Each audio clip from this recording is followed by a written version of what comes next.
I now give the floor to the distinguished representative of Canada.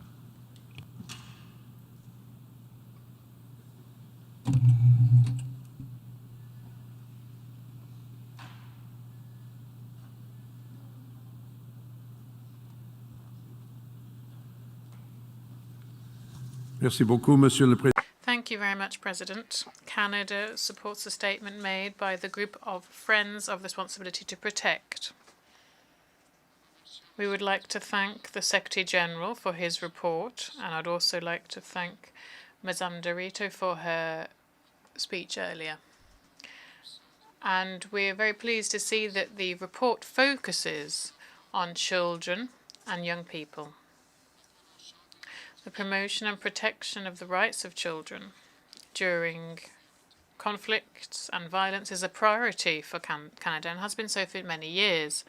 Today, I must speak about the devastating effects of the war of aggression carried out by Russia against Ukraine, which, amongst other things, is a war of aggression against the children of Ukraine. As we speak today in this assembly, Russian forces are indiscriminately bombing schools and hospitals, subjecting Ukrainian women and girls to brutal sexual and gender-based violence, and forcibly displacing and deporting Ukrainian children by the hundreds of thousands. This is a war against the very future of Ukraine, as Russia seeks to destroy Ukrainian identity as a sovereign and as an independent nation. I would remind all of us today in the Assembly that after the terrible events of World War II, this Assembly passed the Genocide Convention, which states as follows, and I'm quoting for it because I think it's that we be constantly reminded of what it says. In the present convention, genocide means any of the following acts committed with intent to destroy in whole or in part a national, ethnic, racial, or religious group as such. A, killing members of the group. B, causing serious bodily harm or mental harm to members of the group. C, deliberately inflicting on the group conditions of life calculated to bring about its physical destruction in whole or in part. D, imposing measures intended to prevent births within the group. And E, forcibly transferring children of the group to another group. Let me repeat E, forcibly transferring children of the group to another group. That is a definition of genocide. Ukraine's application to the International Court of Justice on Russia's unsubstantiated allegations of genocide in Ukraine is historic. And the conclusions of the court in ordering that on an interim basis that Russia should withdraw its troops from Ukraine is an order of the International Court of Justice, of which Russia is a member, and with which Russia has refused to comply. We strongly encourage and fully support the Secretary General in using all the tools at the UN's disposal to hold Russia accountable for grave violations committed against children in Ukraine. There are moments when bold action is required, and this is such a moment. For our part, we will continue to promote accountability of Russia's crime violations of international law in Ukraine, including through the International Criminal Court, the International Court of Justice, and national courts invoking international jurisdiction, just as we will continue to demand accountability in Ethiopia, in Myanmar, in Syria, and Yemen, and indeed all over the world. Monsieur le Président. President, over the last 13 years, this Assembly has discussed the issue of the responsibility to protect. We better understand now what this principle means and what it doesn't. The responsibility to protect does not only concern the use of military force. Unlike what some people in this Assembly continue to claim, and I am certain that they will do the same again in this debate. It is not a tool to interfere in state sovereignty. On the contrary, the responsibility to protect consists in strengthening the responsible sovereignty of states. Above all, it is a question of prevention, using all the tools available, fully respecting the UN Charter and international law.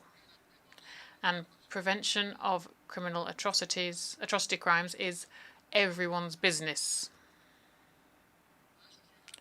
We collectively placed R2P permanently on the Assembly's agenda, as we appropriately have done. And as we look forward to future engagement on this issue, we would like to share two thoughts for consideration. First, recent reports by the Secretary General have expanded our understanding of R2P from a thematic perspective. Moving forward, future reports by the UN should focus on country situations and provide assessments of risks and recommendations. To put it simply, we have to become more granular in the meaning of R2P and how we can effectively put it to good use. It was not developed and agreed to by this body to be a purely theoretical exercise or to look at the situation from a great height. The principle is both a moral call to action, but it's also an implementable framework for policy and for action. And it's up to us in the General Assembly to help to make that a reality. So receiving more and timely information from the UN, including through the Secretary General's reports, will help us very much in doing so. Second, Mr. President, we continue to witness the paralyzing effects of the abuse of the veto of the Security Council. Citizens in Ukraine and Syria and in Myanmar who are appealing for Security Council's action. Indeed, if you go on the internet, you can see civilians in Myanmar, civilians in Syria, civilians in Ukraine putting up R2P signs saying R2P. It's a call to us to respond. It's not something we can ignore. We unanimously in the Security Council and in the General Assembly adopted the principle of R2P. And so we have no excuse for not responding. The veto is undemocratic. The veto is anachronistic. In the face of Council deadlock, we have seen this Assembly assume its responsibilities, quite rightly. There has been important momentum in bringing more transparency to the use of the veto, including through the recently adopted veto initiative resolution brought forward by my friend, the permanent representative of Liechtenstein. But the General Assembly's powers do not stop there. As the ICJ has said, the General Assembly has, and I quote, is also to be concerned with international peace and security. The notion that somehow we've done our job when we say, oh, that's the Security Council's job, that's not correct. The General Assembly still has an ongoing responsibility to play its part. And so we believe we should continue down some paths together. The first path is to continue to find ways to constrain or otherwise limit the use of veto, particularly where it is preventing the Security Council from acting to prevent breaches of the peace and atrocity crimes. The implementation of the veto initiative resolution is a very positive first step. But there's more to be done, including, as has been mentioned today by my colleague from Mexico, including by implementing the Code of Conduct and the French-Mexican Initiative, as well as through the work of the Intergovernmental Negotiations on Security Council Reform, in which I must say Canada continues to seek to prevent the expansion of veto powers, and indeed we think we should go further and ask ourselves whether the veto should exist at all. The second path is to further explore the role of the General Assembly in preventing and responding to atrocity crimes. In line with the UN Charter and in complementarity to a Security Council that we hope will be able to function better, and indeed we demand that it function better. A more fulsome debate on this issue will be very welcome, and we will encourage it. Mr. President, this Assembly and the United Nations have evolved over time as we have confronted new threats and challenges. R2P is very much part of that evolution of our thinking. As civilians around the world face unprecedented levels of conflict, violence, displacement, threats to their personal security, it is our responsibility to continue to evolve ourselves in order to meet the letter and the spirit of the commitments that we made in signing the Charter and in unanimously adopting the principle of the responsibility to protect. If I may, Mr. President, close on a personal note. June the 23rd, 1985, was the date that up till that time was the worst civilian air disaster in history. It's known to us now as the Air India bombing.